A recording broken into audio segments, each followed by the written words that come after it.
la partie historique de Chimay, une vieille maison du XVIIIe siècle accueille les voyageurs dans une ambiance empreinte de nostalgie romantique. Bonjour, bienvenue au Petit Chapitre à Chimay. Je vais vous montrer vos chambres si vous voulez me suivre. Le nom de Petit Chapitre est à rechercher dans l'histoire du lieu.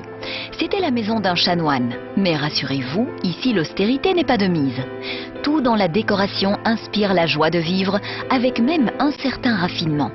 Dans la chambre des oiseaux, le plus bel élément décoratif a même été réalisé par les religieuses qui ont succédé aux chanoines. Dans cette chambre-ci qui s'appelle la chambre des oiseaux, ce qui a déterminé la décoration, eh bien, ce sont ces panneaux qui ont été vraisemblablement peints par les sœurs, les anciennes propriétaires des lieux. La tête de lit est fabriquée astucieusement avec des moulures collées au mur. Quant au mobilier, il date entièrement des années 40. La salle de bain n'est pas en reste. Le marbre imité avec talent quand il n'est pas vrai et la robinetterie dorée donne un ton très glamour. Marilyn Monroe aurait très bien pu se faire photographier ici dans un bain moussant.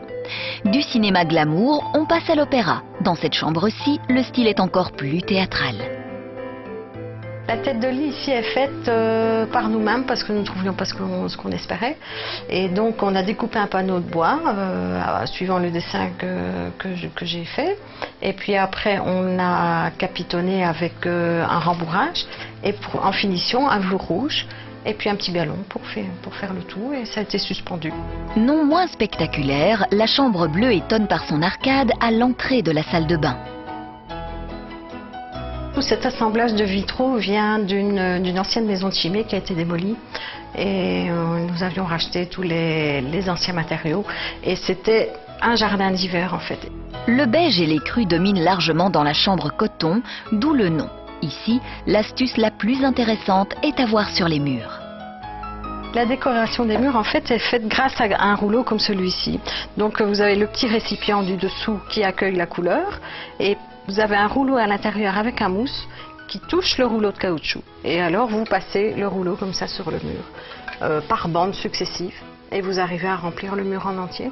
Mais évidemment, il faut essayer d'aller le plus droit possible. La salle de bain mérite aussi le coup d'œil pour sa coiffeuse en acajou, transformée en meuble lavabo. Et puis pour une fois, la cuisine n'est pas en reste. Tout rappelle ici les années 50, en quelque sorte un clin d'œil à la cuisine de bonne maman. Les meubles ont même été faits sur mesure avec une touche très originale. Ils sont faits avec des portes anciennes qu'on a récupérées sur des anciens buffets. On a récupéré des anciennes poignées et puis alors on a fait une structure en bois. On a intégré les portes et sur des panneaux forts, on a cassé des carrelages et des miroirs et on les a assemblés en fait pour faire un pic-assiette. Sinon les dessus de cuisine c'est de l'ancien formica, c'est des anciens dessus de table des années 50 aussi pareil, qu'on a récupéré par-ci par-là. Et enfin, dernière astuce, les récipients chromés sont en fait des intérieurs de thermos, une façon amusante et pas chère de remplacer les vases traditionnels.